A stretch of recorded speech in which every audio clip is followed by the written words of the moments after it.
కలవరం అసలిది కదా ఒక సంబరం ఒక వరసలా కదిలిన క్షణం ఇక తెలియదే ఒంటరితనం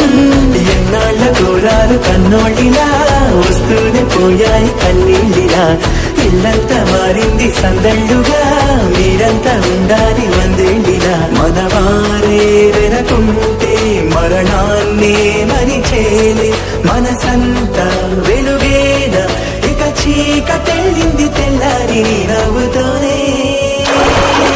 10 మంది ఉండగా ప్రతిరోజు పండగే పడి నవ్వుతుండగా ప్రతిరోజు